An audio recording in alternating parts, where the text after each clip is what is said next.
ခင်ကိုကိုးကွယ်ချီးမွမ်းရတဲ့ခွင့်ကိုရရှိတဲ့အတွက်ယေရှုတော်ကိုတကယ်ပဲချီးမွမ်းပါတယ်ဒီနေ့ကကျွန်တော်ဘုရားသခင်ကနေပြီးတော့မှပင်တေကုတ်တေနေ့ဆိုတာကတော့90မြောက်သောနေ့ပေါ့နော်ဒီယေရှုခရစ်တော်ရှင်ပြန်ထမြောက်တဲ့အပြီးမှာအဲ့ဒီကနေတရက်နှစ်ရက်ရည်တွက်လာပြီးတော့မှ49ဒီနေ့ကရက်ပေါင်း90ပြည့်တဲ့တနင်္ဂနွေနေ့ဖြစ်တယ်အဲ့ဒီတနင်္ဂနွေနေ့မှာဘာဖြစ်လဲဆိုတော့ပင်တေကုတ်တေပွဲတော်ဆိုတာရှိတယ်ပင်တေကုတ်တေပွဲတော်ဆိုတာကအဲ့ဒီကျွန်တော်ကတော့ဒီနှစ်တိုင်းလဲရှင်းပြတယ်တန်ရှင်းသောဝိညာဉ်တော်ဆင်းကြွတဲ့နေ့ကိုပင်တေကုတ်တေနေ့လို့ခေါ်တာမဟုတ်ဘဲနဲ့ပင်တေကုတ်တေနေ့မှာမှတန်ရှင်းသောဝိညာဉ်တော်ကဖခင်သခင်ကနေပြီးတော့သွန်းလောင်းပေးတာဖြစ်တယ်အဲတချို့တွေကကြတော့ဝိညာဉ်တော်ဆင်းတဲ့နေ့ကိုပင်တေကုတ်တေနေ့လို့ထင်တတ်ကြတယ်ဒါပေမဲ့တကယ်ကတော့ပင်တေကုတ်တေနေ့မှာမှတန်ရှင်းသောဝိညာဉ်တော်ကဆင်းသက်ကြွတာဖြစ်တယ်အဲ့တော့ဓမ္မဟောင်းမှာလည်းပဲဒီပွဲကနှစ်တိုင်းကျင်းပတဲ့ပွဲဖြစ်တယ်အေဂုတုကနေပြီးတော့မှဣသရေလလူမျိုးတွေလွတ်မြောက်လာပြီးတဲ့အခါမှာဒီတိနာတောင်ရောက်လာတဲ့အခါမှာပြည့်ညတ်တော်10ပါးကိုဘုရားကပေးတယ်အဲ့ဒီနေ့ဟာလည်းနှစ်ပေါင်းရက်ပေါင်း90ပြည့်တဲ့နေ့မှာဘုရားကပေးတယ်ပြီးတာနဲ့သူတို့ကဒီအဦးသီးသောအသီးအနှံတွေကိုရိတ်သိမ်းပြီးတာနဲ့ရက်ပေါင်း90မှာလည်းပဲကျွန်တော်တို့ကပြန်ပြီးတော့မှဒီပွဲကိုကျင်းပကြတယ်အဲ့တော့ဒီပင်တေကုတ်တေနေ့မှာယေရုရှလင်မြို့မှာဘာဖြစ်တာလဲဆိုတော့ဒီသန့်ရှင်းသောဝိညာဉ်တော်သွန်းလောင်းတဲ့နေ့ဟာကဘာအရမှာတဲ့ရှိတဲ့လူမျိုးပေါင်းများစွာကဒီပွဲကိုလာကြတာဘာလို့အမဒါမှဒီဖျားခင်လူမျိုးတွေကကျင်းပတဲ့အမဒါမှကြီးကျယ်ခမ်းနားတဲ့ပွဲဖြစ်တယ်ပင်တေကုတ်တေနေ့ကအဲ့ဒီနေ့ရောက်လာတဲ့အခါမှာကဘာအရကဘာသာစကားပေါင်းစုံပြောသောသူတွေကအဲ့ဒီယေရုရှလင်မြို့ကိုရောက်လာကြတဲ့အခါမှာတဲ့တပည့်တော်တွေကလည်းပဲယေရှုခရစ်တော်ကပြောထားတယ်နော်ဧဝံဂေလိတော့လှုပ်ပါဖျားလှုပ်ကိုလှုပ်မယ်ဆိုရင်ဖျားတကိုးနဲ့လှုပ်ရမယ်အဲ့တော့နေတို့ကယေရုရှလင်မြို့မှာစောင့်ကြအောင်ဆိုပြီးရက်ပေါင်း120အထိကိုသူတို့ကစောင့်ခဲ့ကြတယ်အဲ့တော့ပင်တေကုတ်တေနေ့ရောက်လာတဲ့အခါမှာဘာဖြစ်လာလဲဆိုတော့တန်ရှင်းသောဝိညာဉ်တော်ကတဲ့မိကဲ့သို့ရှာဒီကဲ့သို့သူတို့အပေါ်မှာဆင်းသက်လာပြီးတော့တဲ့သူတို့ဟာအမျိုးမျိုးသောဘာသာစကားတွေသူတို့ဘုရားခင်ဝိညာဉ်တော်ပေးတဲ့အတိုင်းကို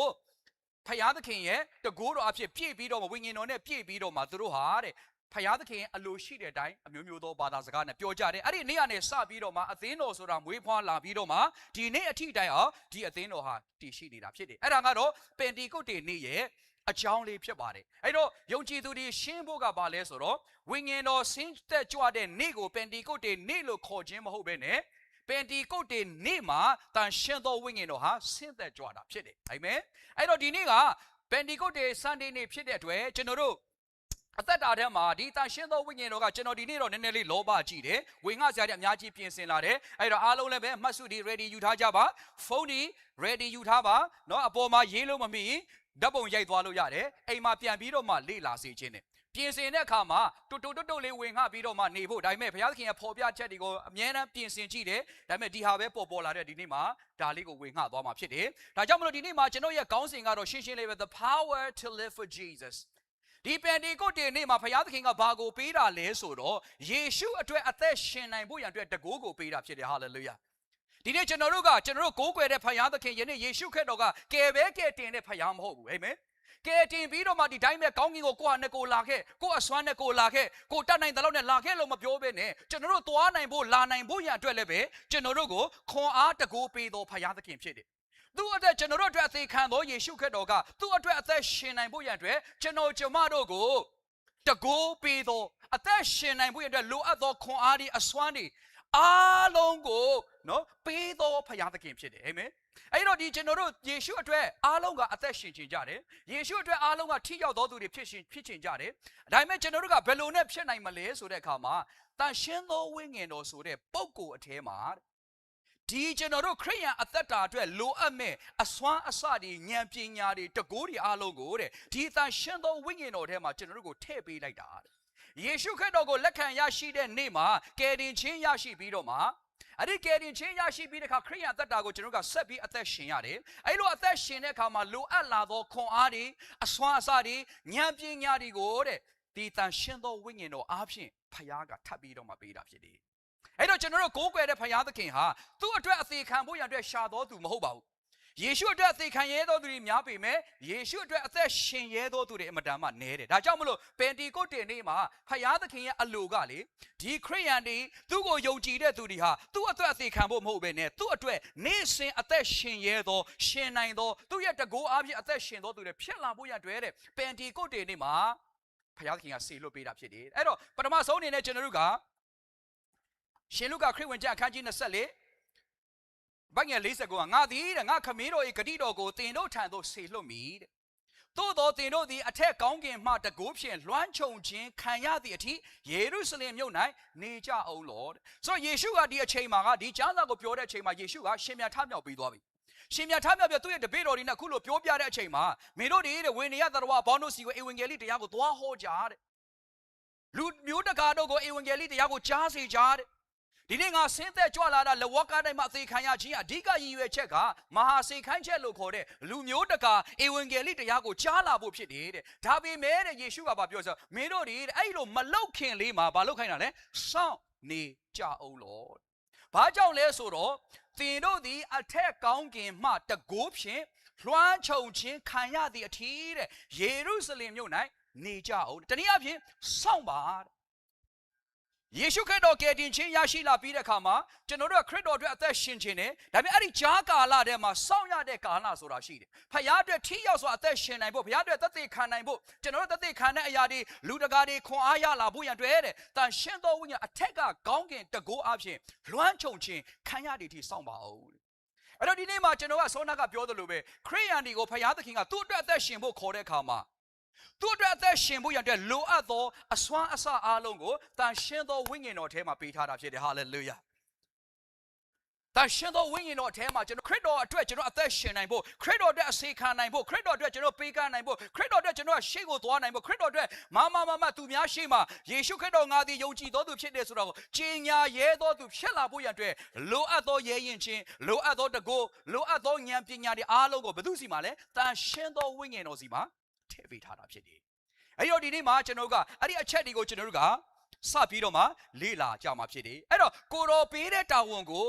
လုံနိုင်ဖို့လိုအပ်တဲ့ခွန်အားဉာဏ်ပညာတကိုအလုံးစုံကိုဆေလွတ်ပေးတဲ့နေ့ဖြစ်တယ်ပင်ဒီကုတ်တေနေ့က။အာမင်။ကယ်တင်ခြင်းအမှုကိုပြုတဲ့နေ့မဟုတ်ဘူး။ကယ်တင်ခံရသောသူတွေအတွက်ကိုတော်ကပေးထားတဲ့တာဝန်တွေကျွန်တော်တို့အားလုံးကိုဒီမှာရှိနေတယောက်ချင်းစီတိုင်းကိုကိုတော်ပေးထားတဲ့တာဝန်စုကျေးဇူးတော်မတူကြပေမဲ့တာဝန်အားလုံးကတူတယ်။အဲ့ဒါကဘာလဲဆိုတော့ရောက်တဲ့နေရာဖြစ်တဲ့နေရာတိုင်းမှာဖခင်ရဲ့ဘုန်းကိုထင်ရှားစေဖို့ဖြစ်တယ်ဟာလေလုယာ။အဲ့ဒါကကျွန်တော်တို့ရဲ့တာဝန်ပဲ။ဒါပေမဲ့ကိုယ့်အနကိုယ်နဲ့ကြိုးစားတဲ့အခါမှာကျွန်တော်တို့ကဖခင်ရဲ့ဘုန်းထင်ရှားစေဖို့ဆိုတာကျွန်တော်ကမတတ်နိုင်ဘူး။ဇာတိမှာအသက်ရှင်ရတယ်ဇာတိရဲ့ဆွဲခေါ်ခြင်းမှာကျွန်တော်ကနှိမ့်ကြကြတယ်ရှုံးနှိမ့်ကြတယ်သို့တော်လည်းပဲတန်ရှင်းသောဝိညာဉ်တော်ကိုမှီပြီးတော့မှအသက်ရှင်လာတဲ့ခါမှာဘာဖြစ်လာလဲဆိုတော့ကျွန်တော်တို့ကိုတန်ရှင်းသောဝိညာဉ်တော်ထဲမှာပေးသောတကူဉာဏ်ပညာအားလုံးကဒီဝိညာဉ်တော်အထဲမှာရှိအဲ့တော့ခရစ်ယာန်ရဲ့အသက်တာရဲ့အောင်မြင်ခြင်းကဝိညာဉ်တော်အထဲမှာအသက်ရှင်တတ်တဲ့အသက်တာဖြစ်တယ်ဒီနေ့ခရစ်တော်ကိုယုံကြည်တဲ့သူတိုင်းရဲ့အထဲမှာဝိညာဉ်တော်ကရှိပေမဲ့ကျွန်တော်တို့ခရစ်တော်ကနေပြီးအလိုရှိတာကကျွန်တော်အားလုံးကိုဝိညာဉ်တော်အထဲမှာကြံစေခြင်းနဲ့တွေးစေခြင်းနဲ့တွာလာစေခြင်းတာဖြစ်တယ်အာမင်ဒါကြောင့်မလို့ပင်တီကုတ်ဒေးဆိုတဲ့ဥစ္စာကဆောနာကရှင်းပြသလိုပဲ90ပြည့်တဲ့နေ့ပင်တီကော့စတဲဆိုတဲ့စကားလုံးကနေဆင်းသက်လာတဲ့90မြောက်သောနေ့လို့အဓိပ္ပာယ်ရတယ်အဲ့တော့ဒီနေ့မှာကျွန်တော်ကတနင်္ဂနွေနေ့မှာဘာကြောင့်ပင်တီကုတ်ဒေးနေ့ဆိုတော့ဒီနေ့ကရှင်ပြန်ထမြောက်ခြင်းကနေဘယ်နေ့ပြည့်တဲ့နေ့လဲရက်ပေါင်း90ပြည့်တဲ့နေ့ဖြစ်တယ်။အဲ့တော့ဧပြီလမှာကျွန်တော်ရှင်ပြန်ထမြောက်ရနေ့ကိုကျင်းပခဲ့ကြ။အဲ့ဒီနေ့ကနေစရည်တွက်လာပြီးတော့မှဒီနေ့က90ပြည့်သွားတဲ့နေ့ပင်တီကုတ်တေနေ့ဖြစ်တယ်။ပင်တီကုတ်တေပွဲတော်နေ့ဖြစ်တယ်။ဒါကြောင့်မလို့ဒီနေ့မှာကျွန်တော်ဝင်ငှခြင်းတဲ့အကြောင်းကတော့နော်အများကြီးဖြစ်တယ်။အားလုံးခြုံပြီးတော့မှကျွန်တော်ရေးပေးထားတယ်။ဒါရှင်သောဝိညာဉ်တော်ကိုဘာဖြစ်လို့ပေးတာလဲဆိုတော့ဒါရှင်သောဝိညာဉ်တော်ကတကိုးပေးမယ်နှစ်သိမ့်မယ်တွန်သင်ပြီးတစိတ်ခတ်ပြီးတော့မှစုကျေးဇူးတွေကိုပေးပြီးတော့ဝိညာဉ်အသီးများကိုတီးနိုင်ဖို့ရန်အတွက်တန်ရှင်းသောဝိညာဉ်တော်ကိုကျွန်တော်တို့ကိုပေးထားတာဖြစ်တယ်။တန်ရှင်းသောဝိညာဉ်တော်ပေးတာတကိုးပြဖို့တခုတည်းမဟုတ်ဘူး။ခရိယန်တွေနားလေတာတော်တော်များများကတကိုးပြဖို့ဟိုဟာလို့ဖို့အခြားသောဘာသာစကားနဲ့ပြောဖို့ဒါတွေလည်းပါပါတယ်။သို့တော်လည်းပဲတန်ရှင်းသောဝိညာဉ်တော်ပေးရဒီထက်မကနဲ့နဲတာဖြစ်တယ်။တကိုးလည်းပေးတယ်နှစ်လည်းနှစ်သိမ့်တယ်တွန်လည်းတွန်သင်တယ်ပြီးတော့မှတစိတ်လည်းခတ်တော်သူဖြစ်တယ်ပြီးတော့မှအသင်းတော်ကိုတိဆောက်ဖို့ရတဲ့ဆုကျေးဇူးကိုလည်းကျွန်တော်မျှဝေပေးတဲ့သူတွေဒီမှာထိုင်နေတဲ့တယောက်ချင်းစီတိုင်းခရစ်တော်ကိုယုံကြည်တော်သူဖြစ်တဲ့မှာဆုကျေးဇူးရှိတယ်အဲ့ဒီဆုကျေးဇူးကဘုရားကျောင်းမှာထိုင်တဲ့ဆုကျေးဇူးတော့အခုထိကျွန်တော်လည်းမလေ့လာဘူးသေးဘူးဘုရားကျောင်းကိုလာပြီးအိမ်ပြန်သွားတဲ့ဆုကျေးဇူးဆိုတာမရှိဘူးဒါပေမဲ့ကျွန်တော်တို့ဆုကျေးဇူးတွေမှာကဘုရားသခင်အတွက် prophet ပြုခြင်းတွေဘုရားသခင်အတွက်ဝင်ငှခြင်းတွေဘုရားသခင်ရဲ့နာမတော်နဲ့အစေခံခြင်းတွေရေခွက်တိုက်ခြင်းရေတစ်ခွက်တိုက်ခြင်းတွေဒါတွေအားလုံးဟာဆုကျေးဇူးထဲမှာပါတာဖြစ်တယ်အဲ့တော့သန်ရှင်းသောဝိညာဉ်တော်ဘာအတွက်ဖြစ်စတကိုးပေးနှင်းသိမ့်တွန်တင်တစိတ်ခတ်ပြီးတော့မှဆုကျေးဇူးကိုအသင်းတော်အတွက်မျှဝေပြီးတော့မှယုံကြည်သူတိုင်းကို ဝိညာဉ်အသီးတွေတီးနိုင်ဖို့အဲ့ဒီအရာအတွက်လိုအပ်သောမဆခြင်းကိုပေးဖို့ရန်အတွက်ဝိညာဉ်တော်ကိုကျွန်တော်တို့ကိုပေးထားတာဖြစ်တယ်ဟာလေလုယာအဲ့တော့ကျွန်တော်အနေနဲ့ဒီလိုပြောခြင်းနဲ့ကျွန်တော်ခရိယာအသက်တာအသက်ရှင်ဖို့ရန်အတွက်လောကအရာမှာသွားရှာစရာမလိုဘူးခရစ်တော်အတွက်အသက်ရှင်နိုင်ဖို့ရတဲ့ထိရောက်သောအသက်ရှင်နိုင်ဖို့ကျွန်တော်တန်ရှင်းသောဝိညာဉ်တော်ထဲမှာကျွန်တော်ကအပြည့်အဝရပြီးသားဖြစ်တယ်ဟာလေလုယ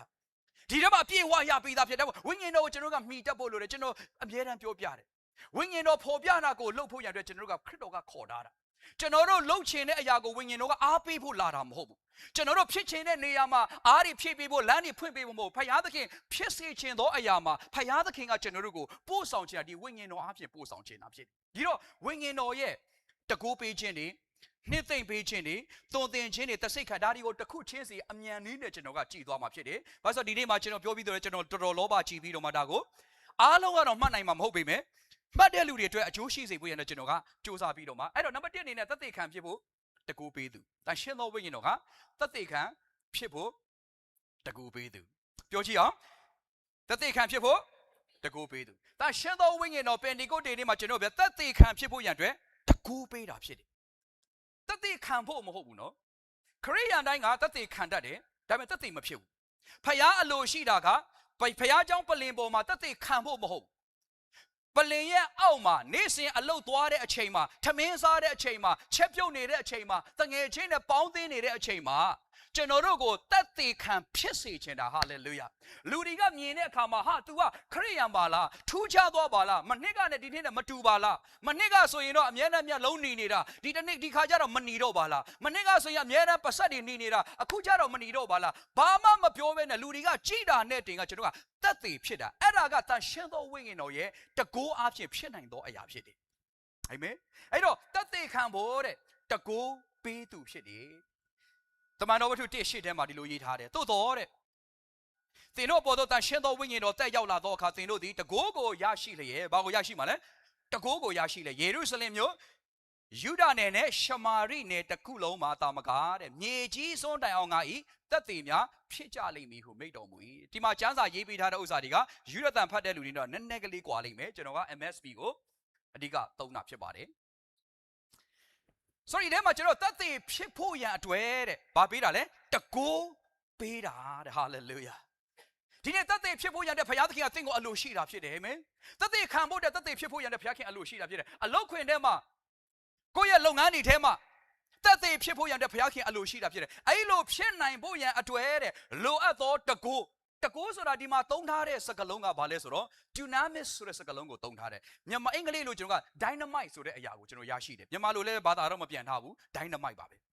ဆိုအဲ့ dynamite ကဘာလဲဆိုတော့ကျွန်တော်တို့လမ်းတွေဖောက်တဲ့ခါမှာကျွန်တော်တောင်ပေါ်ဒေသတွေမှာလမ်းတွေဖောက်လို့ဒီလိုမျိုးအိမ်လိုမျိုးအကြီးကြီးတွေကြောက်တုံးကြီးတွေကျွန်တော်ကတွေ့ပြီးတဲ့ခါမှာလူတွေကဆက်ဖောက်လို့မရတော့ဘူးဘာဆက်နေပဲလို့မရတော့တဲ့အခါမှာသူတို့ကအဲ့ဒီထဲမှာအပေါက်ကလေးပဲဖောက်ပြီးတော့မှအဲ့ထဲကိုဘာထည့်ရဆိုတော့ dynamite ကိုထည့်ရအဲ့ dynamite ကိုထည့်ပြီးတော့အဲ့ဒီမီးကလေးရှို့လိုက်တဲ့အခါမှာ dynamite ကတိတ်သေးလေးပေမဲ့ဒီလိုမျိုးအိမ်လောက်ကြီးသောကြောက်တုံးကြီးတွေကိုကွဲစေနိုင်သောပါဝါကအဲ့ထဲမှာအဲ့တော့ဒီထဲမှာတကိုးဆိုတဲ့စကားလုံးက dunamis ဆိုတဲ့ Greek ဘာသာကနေပြီးတော့ dynamite ဆိုတဲ့တကိုးဝုန်းတိုင်းကြီးဖြစ်နိုင်တဲ့ဥစ္စာဟာလေလုယာဒါဒီမှာကျွန်တော်တို့ရဲ့အသက်တာထဲမှာဝုန်းတိုင်းအဲ့ဒါကြောင့်မလို့ကျွန်တော်တို့တမန်တော်ဝတ္ထုကိုဆက်ဖတ်မယ်ဆိုရင်ဒါရှင်းသောဝိညာဉ်တော်ကတဲ့ suddenly ဆိုတဲ့စကားလုံးကိုသုံးထားတယ်ဝုန်းတိုင်းကြီးကိုဆင်းသက်လာပြီးတော့ဒီတော့တန်ရှင်းသောဝိညာဉ်တော်ကျွန်တော်တို့ရဲ့အသက်တာထဲမှာစောင့်ဆိုင်နေတဲ့အရာတွေနှစ်ပေါင်း30စောင့်လာတဲ့အရာတွေ9နှစ်စောင့်လာတဲ့အရာတွေကိုချက်ချင်းဖြစ်သွားစေနိုင်တကူကအဲ့ထဲမှာရှိတာဖြစ်တယ်ဟာလေလုယာအဲ့တော့ဒီထဲမှာဘာပြောလဲတင်တို့ဒီတကူကိုရရှိလျက်ဒါပေမဲ့ဒီတကူကနမိတ်လက္ခဏာပြဖို့တကူမဟုတ်ဘူးတဲ့အနာယောဂငိမ့်ဖို့တကူမဟုတ်ဘူးတဲ့တန်ရှင်းသောဝိညာဉ်တော်သင်ကိုပေးလိုက်တဲ့တကူကတဲ့ဘာလို့ဖို့လဲဆိုတော့မြေကြီးစွန်းတိုင်အောင်ပြောကြည့်အောင်မြေကြီးစွန်းတိုင်အောင်လို့ငါဤသက်သေဖြစ်ဖို့တဲ့တချို့ခရိယန်တွေကငါခရိယန်ဖြစ်ကြောင်းသက်သေပြချင်ကြတာမဟုတ်ဘူးငါခရိယန်ဖြစ်လာဆိုသက်သေပြချင်ငါခရိယန်ဆိုတာဒီလိုပြမယ်ဆိုမဟုတ်ဘူးကျွန်တော်တို့ကခရိယန်ဖြစ်ဖို့သက်သေပြဖို့မဟုတ်ဘူးခရစ်တော်အတွက်သက်သေဖြစ်ဖို့ဖြစ်တယ်ဟာလေလုယာခရစ်တော်အတွက်သက်သေဖြစ်ဖို့အလောက်ခွင်ထဲမှာခရစ်တော်အတွက်သက်သေဖြစ်ဖို့တဲ့ဘယ်လိုနည်းနဲ့လဲလွယ်လွယ်လေးအရင်တော့နေလေးစားတဲ့ခါမှာတခါတည်းပစတ်သေးကိုဝုန်းထဲတဲ့လူကဒီတခါကျတော့ထမင်းဘူးလေးကိုရှေ့မှာထားပြီးတော့ယေရှုဖျားဒီနေ့အတွက်ယေရှုတင်လိုက်တာဒီအလုပ်အတွက်လည်းယေရှုတင်လိုက်တာဒီထမင်းဘူးအတွက်ယေရှုတင်တယ်အိမ်ကထည့်ပေးတဲ့မိန်းမကိုလည်းယေရှုတင်တယ် ဈေးသွားပေးတဲ့ဘသူလည်းကျေးဇူးတင်အဲ့တော့စားသုံးတဲ့ခါမှာခွန်အားတွေဖြစ်စေမှာဖြစ်တဲ့ကျေးဇူးတင်တဲ့ယေရှုရဲ့နာမ၌စားသုံးပါတယ်လို့လူတွေကြားအောင်ဆုတောင်းရခြင်းဟာသက်သေဖြစ်ခြင်းဖြစ်တယ်ဟာလေလုယာခရစ်ယာန်ဖြစ်ခြင်းသက်သေပြဖို့မဟုတ်ခရစ်တော်အတွက်သက်သေဖြစ်ဖို့ဘုရားကအလိုရှိတာဖြစ်တယ်ခရစ်တော်အတွက်သက်သေရှိဖို့ကတဲ့သက်သေဖြစ်လာဖို့ကတဲ့လူအနေနဲ့စ조사လို့မရဘူးတဲ့လူအနေနဲ့စ조사ရင်လူတွေကအမြင်ကပ်လိမ့်မယ်ဝိညာဉ်တော်တကိုးနဲ့လှုပ်ဆောင်ရင်လူတွေကအံ့ဩလိမ့်မယ်ဟာလေလုယာ dynamite တေးလေးကကြောက်တုံးအကြီးကြီးကိုဖောက်နိုင်တယ်ဆိုတာကိုကြားတဲ့သူတိုင်းကအံ့ဩသလိုပဲတဲ့။တန်ရှင်းသောဝိညာဉ်တော်ပေါ်ပြတဲ့အတိုင်းကျွန်တော်ကအသက်ရှင်ပြီးတော့မှယေရှုအတွက်သက်သေဖြစ်တဲ့အခါမှာတဲ့ကျွန်တော်ကျမတို့ဟာအံ့ဩဖွယ်သောအသက်တာကိုကျွန်တော်ကအသက်ရှင်လာမှာဖြစ်တယ်အာမင်။ဒါကြောင့်မလို့ကျမ်းစာကိုကျွန်တော်ကဆက်လေးလာမယ်ဆိုပေတရုကတဲ့ယေရှုကိုလွန်ခဲ့တဲ့နှစ်ပေါင်း90ကျော်လေးကရက်ပေါင်း90ကျော်လေးမှာဒီပင်တေကိုနေမဖြစ်ခင်ရက်ပေါင်း53လောက်ပေါ့3ရက်မြောက်တဲ့နေ့မှာထမြောက်တဲ့ယေရှုဆိုတော့53ရက်လောက်မှာယေရှုကပေတရုကယေရှုကိုခါတီးတီးငင်းပယ်ခဲ့တာဒါပေမဲ့ဒီတစ်ခါမှာပင်တေကုတ်တေနေ့မှာရောက်လာတဲ့ခါမှာဝိညာဉ်တော်သူ့အပေါ်မှာဆင်းသက်လာတဲ့ခါမှာပေတရုဘာဖြစ်လာလဲဆိုတော့ကြံတဲ့တပည့်တော်တွေဘယ်သူမှမတက်မရက်တရေတဲ့အချိန်မှာသူမတ်တရက်ပြီးတော့ညီကိုတို့တဲ့ငါတို့ကမူးနေတာမဟုတ်ဘူးငါတို့အပေါ်မှာသရှင်းသောဝိညာဉ်တော်ဆင်းသက်နေတာအဲ့တော့သူဟောတဲ့အခါမှာလွန်ခဲ့တဲ့53ရက်လောက်မှာယေရှုကိုပြစ်ပြစ်ခါခါငင်းပယ်တဲ့ပေတရုကဒီအချိန်မှာဘယ်သူကမှလည်းပေတရုရှင်းပြပါအောင်လို့မပြောဘဲနဲ့သူ့ကိုယ်သူရက်လာသောပေတရုဖြစ်လာတာဟာလေလုယာတရေဘောကြောင့်တဲ့ပေတရုကနေပြီးတော့မှရဲရင်သောပေတရုဖြစ်လာတာဖြစ်တယ်အာမင်ဒါကြောင့်မလို့ဒီမှာရှိတဲ့ညီကိုပေါင်းတော်မတွေခရစ်တော်တဲ့သက်သေတော်ဖြစ်ခြင်းနဲ့ဘလို့ဖြစ်ရမှရှက်လိုက်တာကြောက်လိုက်တာဆိုတဲ့အသက်တာရှိတဲ့ဒီနေ့တန်ရှင်းသောဝိညာဉ်တော်သင်ကိုတကိုးပြေးပေးခြင်းတာဖြစ်တယ်ဟာလေလုယာအများကြီးပြောစရာမလိုဘဲနဲ့သင်တန်ရှင်းသောဝိညာဉ်တော်ပြောစေသောစကားတခွန်းလေးကိုပြောတဲ့ခါမှာလူတစ်ယောက်ကပြောင်းလဲလာမှာဖြစ်တယ်ဟာလေလုယာအဲ့ဒါကသက်သေဖြစ်ဖို့တကိုးဖြစ်တယ်ဒါကြောင့်မလို့တန်ရှင်းသောဝိညာဉ်တော်ကနံပါတ်1ကသက်သေခံဖြစ်ဖို့တကိုးတဲ့နံပါတ်2မှာကကြတော့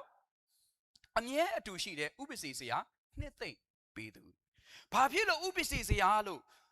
့ယေရှုကပြောတာလဲဆိုတော့သူတပည့်တော်တွေဟာမကြာခင်မှာယေရှုအတွက်အသက်ရှင်လာပြီဆိုရင်ပတ်ဝန်းကျင်ကကဲ့ရဲ့လာတော့မယ်ကဲ့ရဲ့တာတစ်ခုတော့ကတော့ခံရတာလွယ်သေးတယ်ဒီတပည့်တော်တွေဟာယေရှုကကြိုသိတယ်ငါနောက်ကိုလိုက်လာတဲ့အခါမှာသူတို့တွေဟာငင်းပန်းနှိပ်စက်ခြင်းဆင်းရဲဒုက္ခကြုံရမယ်ဆိုတာ तू ကသိတယ်ဒါကြောင့်မလို့သူတို့အလိုအဆုံးသောအရာဟာတကိုးလဲဟုတ်တယ်လို့ပဲဒုတိယအလိုအဆုံးအရာဟာနှစ်သိမ့်သောအရှင်အမြဲအတူရှိသောနှစ်သိမ့်ပေးသောအရှင်ဖြစ်တယ်ဒီနေ့သာရှင်းသောဝိညာဉ်တော်နဲ့သွားတတ်တဲ့အခါမှာလေအခန်းထဲမှာတယောက်တည်းနေတဲ့အခါမှာဖခင်ရဲ့နှစ်သိမ့်ခြင်းကိုကျွန်တော်ခံစားတာဖြစ်တယ်ဟာလေလုယာတိတ်ဆိတ်စွာနေပြီးတော့မှဖခင်နဲ့သက်ဆိုင်သောသချင်းတွေကိုနားထောင်ရင်းနဲ့ music တွေကိုနားထောင်ရင်းနဲ့တခါလေမျက်ရည်တွေကျလာတယ်ဘာကြောင့်လဲဆိုတော့ဝိညာဉ်တော်ရဲ့နှစ်သိမ့်ခြင်းကဒီထဲမှာရောက်လာတာဖြစ်တယ်ဟာလေလုယာအဲ့ဒီအရာကိုကြုံတွေ့ခြင်းနဲ့ဆိုရင်တော့ဒီနေ့ဝိညာဉ်တော်ကိုမှီဝဲခြင်းအသက်တာကလည်းတခြားအရာနဲ့မရဘူးဒီနေ့စိတ်တကြတဲ့အခါမှာဘယ်သူမှအားပေးမဲ့လူမရှိတဲ့အခါမှာဘယ်သူမှနော်လာပြီးတော့မှကူညီပေးမဲ့လူမရှိတဲ့အခါမှာဖခင်ရဲ့မျက်မှောက်တော်ထဲမှာတန်ရှင်းသောဝိညာဉ်တော်နဲ့ပျော်မွေ့လိုက်တဲ့အချိန်မှာလေနှစ်သိမ့်ခြင်းအရာတာကိုကျွန်တော်ကအဲ့ဒီမှာခံစားရတာဖြစ်တယ်တပည့်တော်တွေသူတို့ကသဘောပေါက်တယ်ယေရှုကသဘောပေါက်ခဲ့တယ်ဗါလ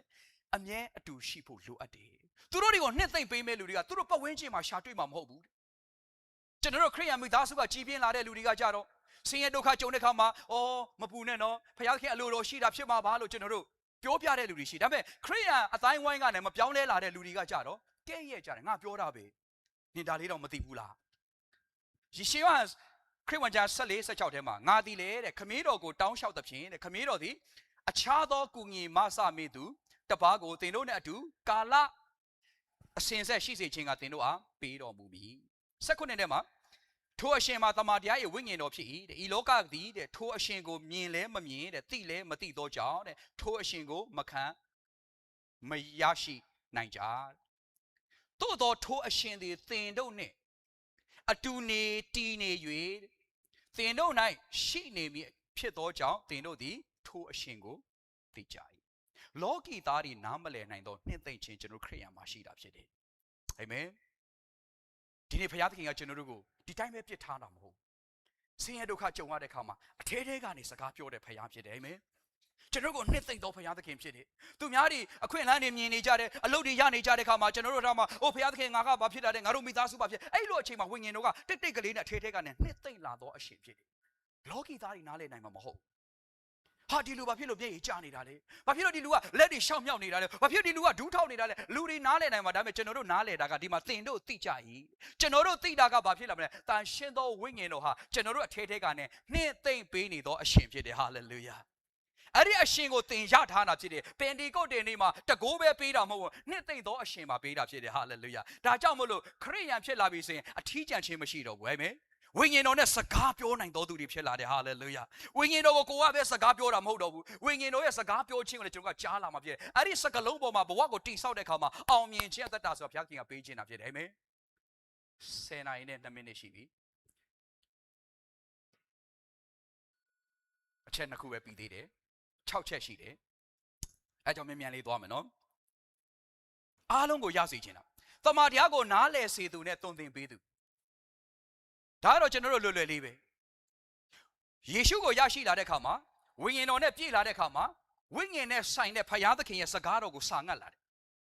ကျမ်းစာဖတ်ခြင်းလာတယ်ကျမ်းစာဖတ်တဲ့တော်များများရဲ့လူတွေကဘာဖြစ်လာလဲဆိုတော့ဖတ်လို့အဓိပ္ပာယ်မရှိသောကြောင့်မဖတ်ပဲနေသွားတဲ့လူတွေအများကြီးကျွန်တော်တွေ့ရတယ်ဖတ်တော့ဖတ်တယ်ဒါပေမဲ့ဘာမှနားမလည်လို့မဖတ်ပဲနေလိုက်အဲ့ဒါကဘာလို့လာလဲဆိုတော့တုံသင်ပေးသောတန်ရှင်းသောဝိညာဉ်တော်ကိုမှီပြီးတော့မှဖတ်ရတာဖြစ်တယ်ဟာလေလုယာ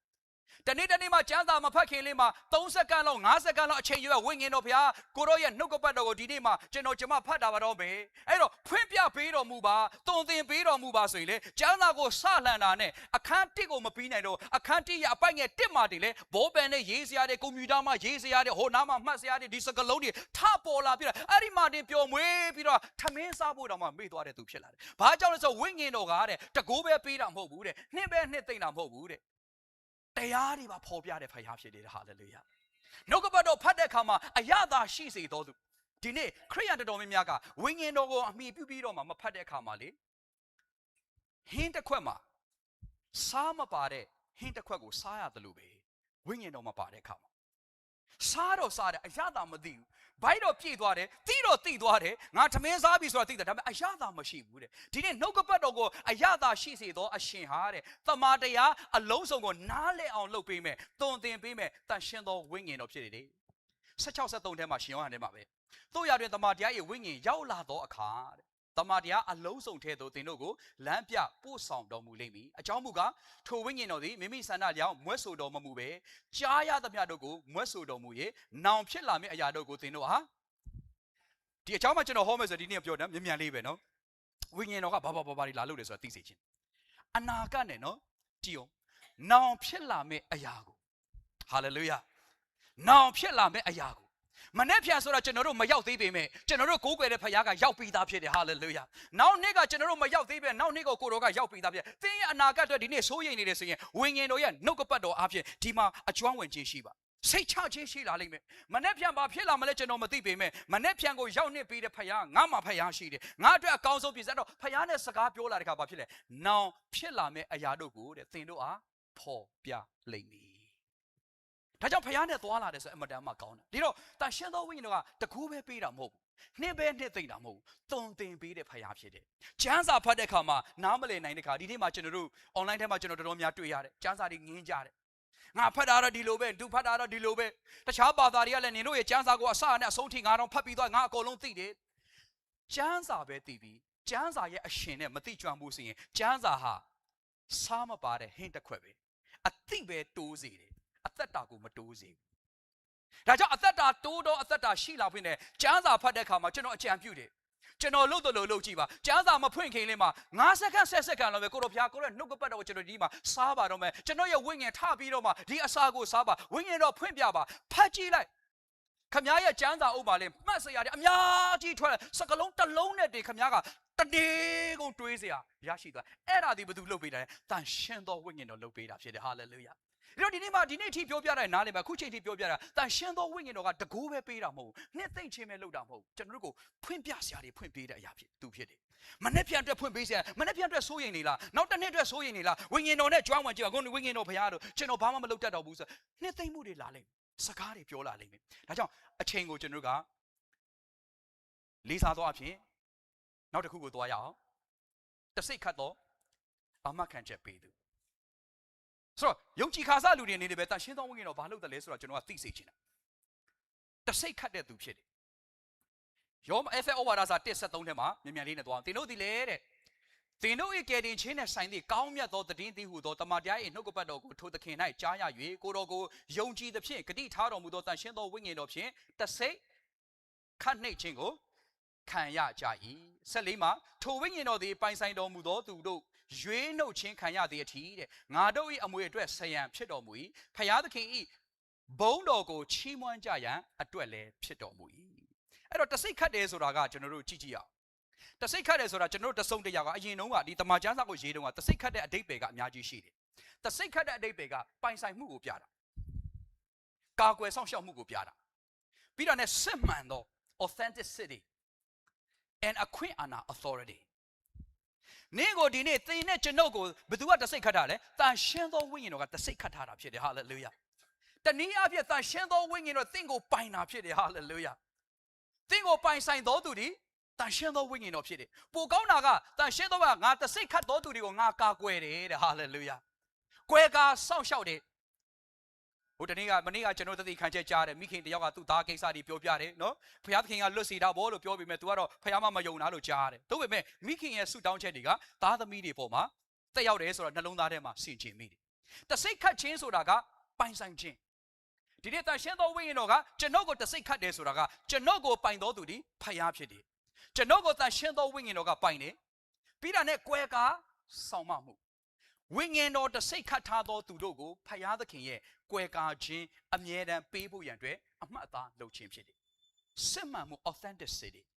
အတုအယောင်မရှိယေရှုခရစ်တော်ရဲ့ကယ်တင်ခြင်းကိုရပြီးတော့အတုဆိုတာမရှိအကုန်လုံးကစစ်မှန်တယ်ပြီးတာနဲ့ authority ဒီအကြောင်းကလည်းကျွန်တော်အရင်တော့လည်းဝေငှပြီးပြီသင်ဟာယေရှုခရစ်တော်၌အခွင့်အာဏာရှိတော်သူဖြစ်တယ်အနာရောဂါဒီကိုလက်တင်ပြီးတော့မှကျမ်းမာစေနိုင်တော်သူဖြစ်တယ်ကိုယ့်ရဲ့ခန္ဓာထဲမှာအနာရောဂါဒီခံစားတဲ့အခါမှာဘာလုပ်ရမလဲယေရှုရဲ့နာမနဲ့ငါခန္ဓာနဲ့မောင်းထုတ်တယ်ဆိုပြီးတော့အဲ့ဒီအခွင့်အာဏာကိုယေရှုကပေးထားတာဖြစ်တယ်အာမင်ကျွန်တော်ကလွန်ခဲ့တဲ့လဒီမှာနော်စီချိုတွေကလည်းတတ်တာပြီးဆိုပြီးတော့မှဆေးမစစ်တာတော်တော်ကြာသွားပြီဆေးရမယ့်ရက်တွေကကျွန်တော်အများနဲ့လွန်ပြီးတော့မစစ်ဘူးအဲ့တော့လွန်ခဲ့တဲ့တစ်လနှစ်လမှာကျွန်တော်ဘာပြန်ဖြစ်လာလဲဆိုတော့လက်တွေကျင်လာတယ်ဟိုနားဒီနားကြိုက်လာတယ်အဲ့တော့စာတန်ရဲ့လို့ငါ့ကိုတတိပေးနေတာလားလို့ငါယောဂပြန်ရှိပြီဆိုတော့ရှိများရှိတော့မလားဒါပေမဲ့ကျွန်တော်ကအများနဲ့ပဲဘေးရထားထဲမှာယေရှုရဲ့နာမနဲ့ကျင်လာတယ်ထုံနိုင်သွားဆန်းဆိုအခု2ပတ်3ပတ်လောက်ရှိပြီလုံးဝဘာမှမခံစားလုံးဝပကတိကျမ်းမာခြင်းဘုရားခင်ကပေးဆိုတော့ပြောကြအဲ့ဒီအခွင့်အာဏာဘာအခွင့်အာဏာကျွန်တော်ပြောပြရင်အများကြီးရှိတယ်နတ်ဆိုးတွေကိုနှင်ထုတ်ရတဲ့အခွင့်အာဏာအနာရောဂါဒီကိုငြိမ်းစေသောအခွင့်အာဏာတစိတ်ခတ်ခြင်းကအဲ့ဒါကိုမင်းကိုလှုပ်ပိုင်ခွင့်ပေးထားတာဖြစ်တယ်အာမင်တန်ရှင်းသောဝိညာဉ်တော်လာတာတကူပဲပေးတာမဟုတ်ဘူးနှစ်သိမ့်ခြင်းပဲပေးတာမဟုတ်ဘူးသွန်သင်ခြင်းပဲလုပ်တာမဟုတ်တင့်ကိုလည်းတစိတ်ခတ်တော်သူဖြစ်တယ်သင်ဟာဒီနေ့ဖျားပိုင်တော်သူဖြစ်တယ်လောကီအရာဒီပုဂ္ဂိုလ်တွေကပိုင်တဲ့သူမဟုတ်ဘူးတထေးကပိုင်တဲ့သူမဟုတ်ဘူးဖျားပိုင်တော်ဖျားသားများရှေးမစွာကရွေးနှုတ်ခြင်းကိုခံတဲ့သူတွေဟာလေလုယာအဲ့တော့ကျွန်တော်တို့ကနောက်တစ်ခုပဲကြံတော့တယ်အသင်းတော်ကိုတိဆောက်ဖို့ရတဲ့ဆုကျေးဇူးများကိုဝေမျှပေးဖို့ရောက်လာတာဖြစ်တယ်ဝိညာဉ်တော်ဟာဘာကိုတိဆောက်ဖို့လဲအသင်းတော်ကိုတိဆောက်ဖို့ရတဲ့ဆုကျေးဇူးများကိုဝေမျှဖို့လောကထဲကိုရောက်လာတာဒီနေ့ဝိညာဉ်တော်ရောက်လာတာဟာတခြားရည်ရွယ်ချက်မရှိဘူးယေရှုခရစ်တော်လောကထဲကိုရောက်လာတာဟာအပြစ်သားတိုင်းကယ်တင်ခြင်းရဖို့တန်ရှင်းသောဝိညာဉ်တော်ရောက်လာတာဟာဆုကျေးဇူးတွေကိုပေးခြင်းတကိုးတွေကိုပေးခြင်းနှစ်သိမ့်ပေးခြင်းတွေအပြည့်အသင်းတော်ကိုတိဆောက်ဖို့ဖြစ်တယ်ဟာလေလုယာဒီအသင်းတော်ကိုတိဆောက်ဖို့ရတဲ့တန်ရှင်းသောဝိညာဉ်တော်ကယေရှုခရစ်တော်ကနေပြီးသူ့ရဲ့ဝိညာဉ်ကိုကျွန်တော်တို့ကိုဆေလွတ်ပေးတာဖြစ်အဲ့တော့အသင်းတော်ကိုတိဆောက်ဖို့ဆုကျေးဇူးများဝေမျှပေးသူဖြစ်တယ်ဒါကတော့ကျမ်းစာကနည်းနည်းရှည်တယ်ဒါပေမဲ့ကျွန်တော်ကအချိန်ကြောင်းကြော်လိုက်မယ်နော်ကောရိန္သုဩဝါဒစာပထမစာဆောင်7:9ကိုဖတ်မယ်သို့တော်တဲ့အများကောင်းကျိုးအတွက်တဦးစီ၌ဝိညာဉ်တော်ဤထင်ရှားခြင်းအခွင့်ကိုပေးတော်မူ၏အဆုလိုက်မဟုတ်ပဲနဲ့တဦးချင်းစီဒါကြောင့်ပင်တေကုတ်တေနေ့မှာဝိညာဉ်တော်ဆင်းသက်လာကတဦးချင်းစီရဲ့ကောင်းပေါ်မှာတဲ့ရှာခဲ့သို့သောမီးဒီဆင်းသက်တယ်လို့တန်ရှင်းသောဝိညာဉ်တော်ကတမန်ကျမ်းစာထဲမှာကျွန်တော်တို့ဖော်ပြပေးတာကိုတွေ့ရတယ်အဲ့တော့ကျွန်တော်ကရှေ့9:10ဒီကိုတောက်လျှောက်ကြော်ပြီးတော့မှနောက်ဆုံးအပိုင်းငယ်7ကိုဖတ်ခြင်းတယ်ထိုဝိညာဉ်တော်တပါးတည်းသည်တဲ့ဤအမှုအရာအလုံးဆိုတာအမှုအရာဆိုတာအပေါ်မှာအများကြီးဖတ်ကြည့်ပါအိမ်ရောက်ရင်လေဟိုစုကျေးဇူးအများကြီးဝိုင်းမှာ list တွေလုပ်ထားတယ် prophet ပြုခြင်းတွေတုံသင်ခြင်းတွေဘာလုပ်ခြင်းတွေအများကြီး ထိုဝိညာဉ်တပါးတည်းသည်ဤအမှုအရာအလုံးစုံတို့ကိုလှုပ်ဆောင်တော်မူ၍အလိုရှိသည့်အတိုင်းထိုစုကျေးဇူးများကိုတဦးစီအားအသီးသီးခွဲဝေပေးတော်မူ၏ဒီနေ့သင်ကိုဖခင်သခင်ကအသင်းတော်ကိုတိဆောက်ဖို့ရန်အတွက်စုကျေးဇူးသင်ကိုပေးထားတာဖြစ်တယ်အဲ့ဒီစုကျေးဇူးကိုဘဝသစ်မှာကဖော်ထုတ်ပြီးတော့မှဖခင်အတွက်အသုံးပြုစေခြင်းဘဝသစ်ရည်တည်ရခြင်းကသင်ဟာဖခင်သခင်ရွေးကောက်တော်သူဖြစ်တယ်ဖခင်သခင်စုကျေးဇူးပေးထားတော်သူဖြစ်တယ်အဲ့တော့ဘဝသစ်ကကူညီပေးခြင်းကသင်ရဲ့စုကျေးဇူးကဘာလဲဆိုတာကိုကူညီပေးခြင်းအဲ့ဒီစုကျေးဇူးကိုသိပြီးတာနဲ့ကျွန်တော်တို့ကဖခင်ရဲ့အမှုတော်ကိုဆောင်ဖို့ဖြစ်တယ်ဟာလေလုယာဖခင်ရဲ့အသုံးတော်ကိုခံဖို့ဖြစ်တယ်အသင်းတော်ရဲ့အသုံးတော်ခံခြင်းလဲခံပါမခံခြင်းလဲမခံပါနဲ့အသင်းတော်ရဲ့အသုံးခံဖို့ရတဲ့သင်ကဆက်ကပ်ခြင်းမဟုတ်ဖခင်ရဲ့အသုံးတော်ခံဖို့ရတဲ့အသင်းတော်အားဖြင့်ဆက်ကပ်ခြင်းဖြစ်တယ်ဟာလေလုယာအဲ့တော့ကျွန်တော်တို့အစောနာကလည်းပဲတပါပတိကပြောသွားပြီးပြီနော်ဘာအတွက်ဆိုတာတော့နော်မဟုံးလင်းပိုင်နဲ့ဆန်းဆန်းမော်ကိုသူကဂုံပြူတာပေါ့နော်ဆိုတော့သူတို့ကဘာလုပ်တာလဲဆိုတော့ဒီတစ်ပတ်လုံးမှာသူတို့ကအိမ်ဆောက်လုပ်ရေးလုပ်ကြတယ်နော်ဆောက်လုပ်ရေးအရင်တော့နာကိတုန်းကတော့ကျွန်တော်ယောက်ျားတွေလုပ်ခဲ့တဲ့အလုပ်အခုကျတော့မိန်းမတွေလုပ်တယ်ဆိုတော့ဒီအောင်ချမ်းသာမှာရှိတဲ့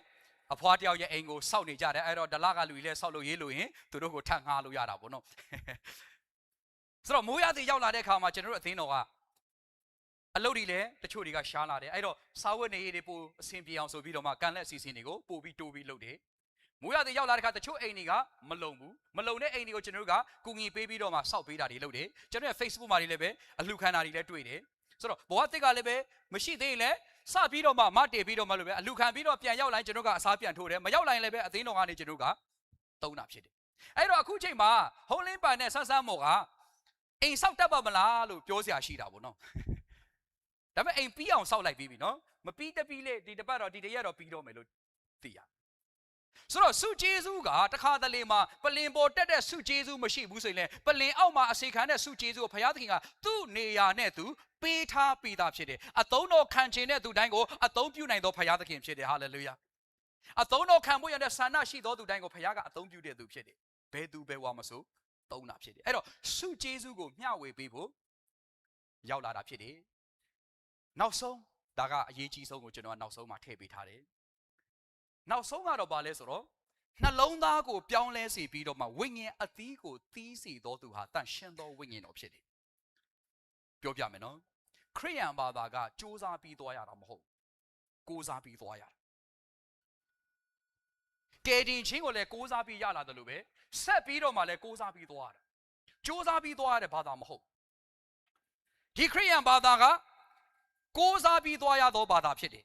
သင်ကိုးစားတဲ့အခါမှာသင်မထင်မှတ်သောခွန်အားတွေကိုဘုရားသခင်ကပေးလာမှာဖြစ်တယ်နှလုံးသားကိုပြောင်းလဲစေပြီးတော့မှဝိညာဉ်အသီးကိုသီးစေတော်သူတဲ့ဂလာတိဩဝါဒစာထဲမှာဝိညာဉ်အသီးတွေရေးပေးထားတယ်ဝိညာဉ်တော်ဤအသီးအပွင့်မူကားတဲ့ချစ်ခြင်းဝမ်းမြောက်ခြင်းငြိမ်သက်ခြင်းစိတ်ရှိခြင်းကျေးဇူးပြုခြင်းကောင်းမြတ်ခြင်းသစ္စာစောင့်ခြင်းနူးညံ့သိမ်မွေ့ခြင်းမိမိကိုယ်ကိုချုပ်တီးခြင်းပေတည်တဲ့ဤအရာများကိုဆန့်ကျင်သောတရားမရှိဆိုတော့ဒီအရာကိုအရေးကြီးတယ်လို့ပြောတာဘာကြောင့်လဲဆိုတော့ခရိယန်တော်တော်များများကမခွဲခြားတတ်တာကိုဒီနေ့မှာခွဲပေးခြင်းတာဖြစ်တယ်ဝိညာဉ်စုကျေးဇူးနဲ့ဝိညာဉ်အသီးနဲ့ဘာကွာတာလဲဆိုတာဝိညာဉ်စုကျေးဇူးနဲ့ဝိညာဉ်အသီးနဲ့ကကွာတာကပြောပြမယ်ဝိညာဉ်စုကျေးဇူးကတန်ရှင်းသောဝိညာဉ်တော်ကကျွန်တော်တို့အားဖြင့်အလွတ်လွတ်သောအရာဖြစ်တယ်ဝိညာဉ်စုကျေးဇူးကသင်အားဖြင့်ကျွန်ုပ်အားဖြင့်ဝိညာဉ်တော်ကအလုတ်လုတ်တာကျွန်ုပ်အားဖြင့်အလုတ်လုတ်တာအဲ့ဒါကိုစုကျေးဇူးလို့ခေါ်တယ် prophet ပြုခြင်းစုကျေးဇူးဘုရားကပေးထားရင်သင်အားဖြင့်ဘုရားကအလုတ်လုတ်မှာဧဝံဂေလိဟောခြင်းဧဝံဂေလိဆရာဖြစ်ခြင်းစုကျေးဇူးဘုရားကပေးထားရင်သင်အားဖြင့်တန်ရှင်းသောဝိညာဉ်တော်ကသူတပါးတွေအတွက်အလုတ်လုတ်မှာအဲ့ဒါကိုစုကျေးဇူးလို့ခေါ်တယ်ဝိညာဉ်အသီးကကြတော့ဘာလဲဆိုတော့ဝိညာဉ်တော်ကကျွန်ုပ်အထဲမှာပြိုးထောင်ပေးသောအကျင့်စရိုက်လေးတွေဖြစ်တယ်ဝိညာဉ်အသီးနဲ့ဝိညာဉ်စုကျေးဇူးတွေကကွာတယ်ဝိညာဉ်တော်ကျွန်တော်အထဲမှာလုပ်တဲ့အလုပ်ကိုအသီးလို့ခေါ်ပြီးတော့မှဝိညာဉ်စုကျေးဇူးဝိညာဉ်တော်ကျွန်တော်အားဖြင့်အလုပ်လုပ်တဲ့အရာကိုစုကျေးဇူးလို့ခေါ်တယ်တချို့တွေကဝိညာဉ်စုကျေးဇူးကိုပုံကြီးချက်ပြီးဝိညာဉ်တော်ရဲ့အသီးကိုကျွန်တော်အထဲမှာမမြင်ရတော့ဘာဖြစ်လို့လဲဆိုတော့ဝိညာဉ်တော်အထဲမှာအလုပ်မလုပ်ရင်ဝိညာဉ်စုကျေးဇူးတွေကလည်းစီးစင်းလေမရှိကျွန်တော်အမြဲတမ်းပြောတတ်တယ် ဖယားသခင်ကသင်အားဖြင့်အလုပ်မလုပ်ခင်မှာသင်အထဲမှာအလုပ်လုပ်တော့ဖယားဖြစ်တယ်အာမင်သင်အားဖြင့်ကြီးသောအမှုတွေမပြုခင်မှာသင်အထဲထဲမှာအလုပ်လုပ်တော့အရာဖြစ်တယ်မာမာနာတွေကိုခွာချတဲ့သူတွေဖြစ်တယ်အဲ့တော့ကျွန်တော်တို့အသက်တာထဲမှာစဉ်းစားဖို့ကဒါလေးပါခမားခရိယန်ဘလောက်ဖြစ်လာပြီလဲဘလောက်ကြာဖြစ်လာပြီလဲဆိုတာကပြန်ရတာမဟုတ်ကျွန်တော်အားဖြင့်လူပဲနှစ်ယောက်ဖယားသခင်ကတုတ်ထိပြီးပြီလေတချို့တွေကယုံကြည်သူဖြစ်လာတာကြာတာတချို့တွေကယုံကြည်သူဖြစ်လာတာမကြာသေးဘူးတိုးတော်လည်းပဲသူတို့အားဖြင့်ဘုရားသခင်ကအလုပ်လုပ်တာကိုကျွန်တော်တို့တွေ့ရတယ်တချို့တွေကမှုတော်ဆောင်လာတာကြာပြီတိုးတော်လည်းပဲဘုရားသခင်ကသူတို့အားဖြင့်အလုပ်သိမ့်မလုပ်ဘူးဘာဖြစ်လို့လဲဆိုတော့ကျွန်တော်ပြောပြမယ်ကျွန်တော်တို့အထဲမှာဘုရားသခင်ကအလုပ်လုပ်ခွင့်မပေးဘူးဆိုရင်ကျွန်တော်တို့အားဖြင့်လည်းဘုရားသခင်ကအလုပ်လုပ်လိမ့်မရှိအဲ့ဒါကကျွန်တော်ခရိယန်သက်တာအဲ့တော့ကျွန်တော်တို့အထဲမှာအလုပ်လုပ်ဖို့ဘာဖြစ်လဲဆုတောင်းတဲ့အခါမှာဝိညာဉ်တော်ကမာနတွေဖော်ပြလိမ့်မယ်သင်အသက်တာမှာဘာမာနတွေရှိသေးတယ်ဘယ်အရာဒီကတော့နေလျှော့ရအောင်မယ်ဘယ်အရာဒီကတော့နေ့ကိုစီတာနေတယ်ဘယ်အရာဒီကတော့အဲ့ဒါကြောင့်မလို့ဝိညာဉ်စုကျေးဇူးကဝိညာဉ်တော်ကကျွန်တော်အားဖြင့်အလုပ်လုပ်တဲ့အရာတွေဖြစ်တယ်ဒီနေ့ခရိယန်တွေရဲ့အားနည်းချက်ကဝိညာဉ်စုကျေးဇူးကိုပဲပုံကြီးချဲ့တယ်ဝိညာဉ်အသီးကိုပုံကြီးမချဲ့တော့မေတ္တာတွေကိုချုပ်တီးခြင်းတွေငြိမ်သက်ခြင်းတွေဒါတွေမရှိကြတော့ကျွန်တော်တို့အမြဲတမ်းပြောပြတယ်ဖယားသခင်ကကျွန်တော်တို့အားဖြင့်အလုပ်မလုပ်ခင်မှာကျွန်တော်တို့အထဲမှာအလုပ်လုပ်တော့ဖယားသခင်ဖြစ်တယ်အာမင်ဒါကြောင့်ဝိညာဉ်တော်ကကျွန်တော်တို့ရဲ့အထဲထဲမှာတကိုးပေး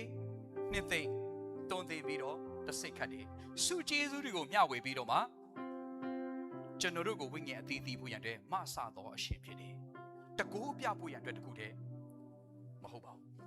တကိုးလည်းပေးတယ်နှစ်သိမ့်ခြင်းလည်းပေးတယ်တွန်းသိခြင်းတွေကိုလည်းကျွန်တော်တို့ကိုပေးတယ်ပြီးတော့တစိတ်ခတ်တယ်ဒီနေ့ကျွန်တော်ကိုဝိညာဉ်တော်ကတစိတ်ခတ်ထားတာသွားတဲ့နေရာတိုင်းမှာဝိညာဉ်တော်ရဲ့အမှတ်သားကျွန်တော်ကရေတည်သွားတာဖြစ်တယ်ဟာလေလုယာသွားတဲ့နေရာတိုင်းမှာတည်သွားတာနတ်ဆိုးတွေများတဲ့နေရာမှာသွားရင်လည်းပဲနတ်ဆိုးတွေကကျွန်တော်တို့အမျိုးမျိုးလုပ်ဖို့ကြိုးစားတယ်လည်းပဲဝိညာဉ်တော်ကကျွန်တော်တစိတ်ခတ်ထားတော်သူဖြစ်တယ်ဖျားပိုင်တော်သူဖျားကွယ်ကာတော်သူဖြစ်တယ်ဟာလေလုယာဒီနေ့ဒီမှာရှိနေတဲ့တယောက်ချင်းစီတိုင်းကလည်းဝိညာဉ်တော်ကသင်ကိုတစိတ်ခတ်ထားတာဖြစ်တယ်ဟာလေလုယာသင်ရဲ့အိမ်ကိုနတ်ဆိုးတွေမထိတွေ့နိုင်အောင်ဖျားသခင်ကကွယ်ကာထားတဲ့အိမ်ဖြစ်တယ်ဟာလေလုယာဒါကြောင့်မလို့ဝိညာဉ်တော်ကပင်တီကိုတေဒီမှာဆင်းကြွလာပြီးတော့အခြားသောဘာသာစကားပဲပြောခိုင်းတာမဟုတ်ဘူး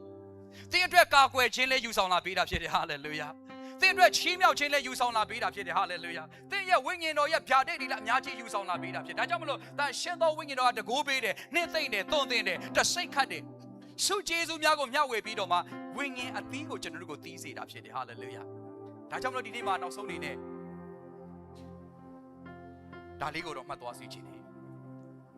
ဖယားတောင်းဆိုသမျှအားလုံးလူအနေနဲ့မလုံနိုင်တဲ့အရာတွေကိုဒီနေ့တန်ရှင်းသောဝိညာဉ်တော်အဖြစ်အားလုံးလုံနိုင်ခွင့်တကူကိုသင်ကိုပေးထားတာဖြစ်တယ်အာမင်ဒီနေ့ဝိညာဉ်တော်ကသင်နဲ့ကျွန်တော်ကိုယနေ့တချို့ယုံကြည်သူတွေအာယုံစိုက်တယ်လို့အခြားသောဘာသာစကားတကူတည်းမဟုတ်ဒါတွေဟာလည်းဝိညာဉ်တော်ကပေးနေတာဆုကျေးဇူးထဲမှာပါတယ်ဖယားပေးထားရင်မရှက်ပါနဲ့မကြောက်ပါနဲ့ပြောပါဆိုပါအကျယ်ကြီးဆုတောင်းမှတယောက်တည်းတီဆောက်ပါသွားပါလာပါဒါပေမဲ့ဝိညာဉ်တော်ကအဲ့ဒီဆုကျေးဇူးကိုမပေးတော့လည်းပဲတခြားဆုကျေးဇူးသင်ကိုပေးနိုင်သေးတယ်တချို့တွေဆိုအခြားသောဘာသာစကားတော့မပြောနိုင်ဘူးဒါပေမဲ့သူတို့ကထူးခြားသောဘာသာစကားတော့ပြောနိုင်ကြတယ်တချို့တွေကအခြားသောဘာသာစကားကိုတော့သူတို့ကမပြောနိုင်ပဲထူးခြားသောဘာသာလူတွေဝမ်းနေတဲ့လူတွေစိတ်တကြနေတဲ့လူတွေတွေ့တဲ့အခါမှာပြောတတ်လဲမပူနဲ့ဘုရားခင်မင်းကိုမနေ့ပြန်အတွက်ပြင်ဆင်ပေးတဲ့ထူးခြားတဲ့ဘာသာစကားပြောနိုင်တယ်တချို့တွေကကြတော့အခြားသောဘာသာစကားပဲပြောနိုင်တယ်ထူးခြားသောဘာသာစကားမပြောနိုင်ကြဘူးဘယ်တော့မှတိဆောက်တဲ့စကားမပြောနိုင်ဘူးဘယ်တော့မှသူတမားတွေကိုမြင့်တင်ပေးဖို့မလုပ်ထူးခြားတာတစ်ခါမှပါမလာဘူးဒါကြောင့်ဒီနေ့မှာအဆုံးသတ်အနေနဲ့ပြောပြခြင်းတယ်ဝိညာဉ်တော်ဟာတကိုးပေးနှင့်သိမ့်တယ်တွန်သင်ပေးတယ်တစိတ်ခတ်တယ်ဆုကျေးဇူးတွေမျှဝေပေးတယ်ဝိညာဉ်အသီးတွေတီးစေတော့ဝိညာဉ်တော်ဖြစ်တယ်ပင်ဒီကုတ်တေနေကြဒါကြောင့်မလို့ထူခြားတာအဲ့တော့အဆုံးအနေနဲ့သိစေချင်တာကဖယားကတင့်ကိုတောင်းဆိုသမျှတန်ရှင်းလို့ဖယားကပြောရင်တန်ရှင်းအောင်ကူညီနိုင်သောဖယားဖြစ်တယ်ဟာလေလုယာဧဝံဂေလိဝေငှလို့ပြောရင်ဝေငှဖို့ရတဲ့လိုအပ်သောတကိုးကိုပေးနိုင်သောဖယားသခင်ဖြစ်တယ်ဟာလေလုယာ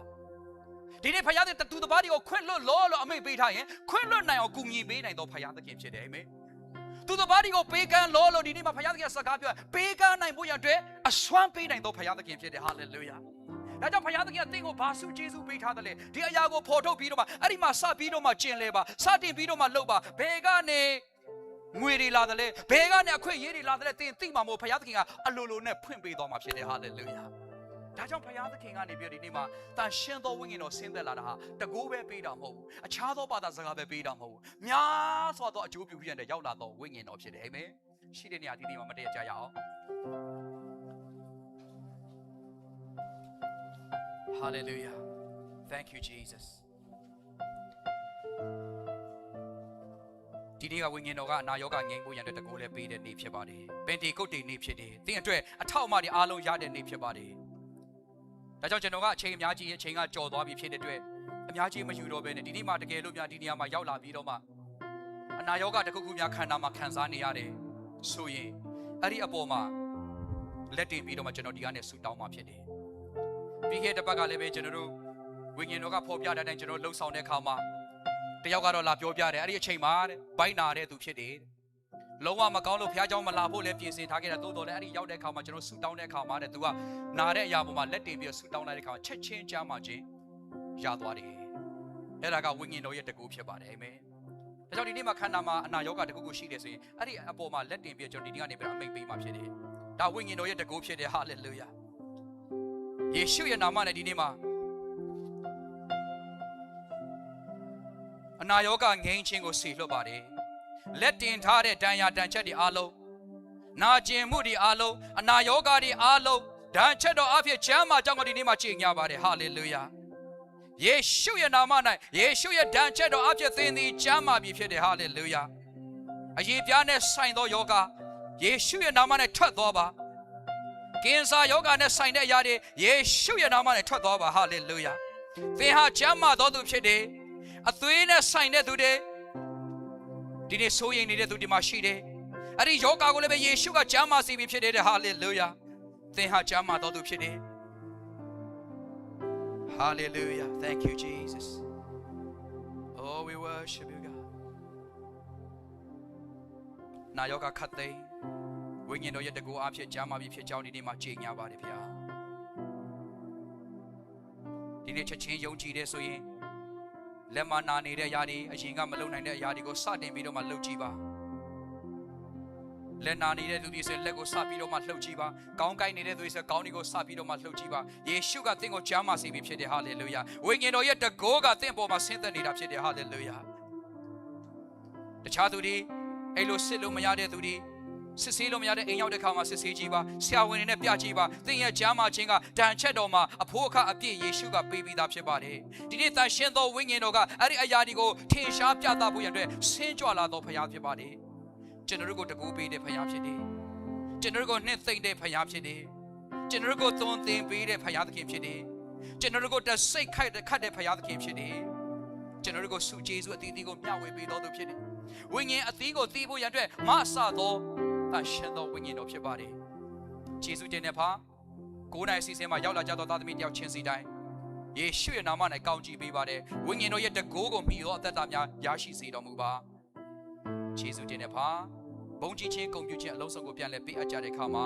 မနေ့ယနေ့နောင်ကာလမပြောင်းလဲပဲကျွန်တော်တို့ကအမတန်မှချစ်ပြီးတော့မှကဲတင်ယုံနေမကပဲနဲ့ခရိယာတတ်တာကိုအသက်ရှင်နိုင်ဖို့လုံကကိုတို့အတွက်အသက်ရှင်နိုင်ဖို့လုံကလိုအပ်သောဉာဏ်ပညာအစွမ်းတကိုးတွေအလုံးစုံကိုပေးတော်မူထသောယေရှုခရစ်တော်ရဲ့နာမကိုအမည်ပြုပြီးတော့မှသက်တာများကိုစက္ကအနတ်ဆုတောင်းကြပါတယ်ဖခင်သခင် Amen Amen Praise the Lord Hallelujah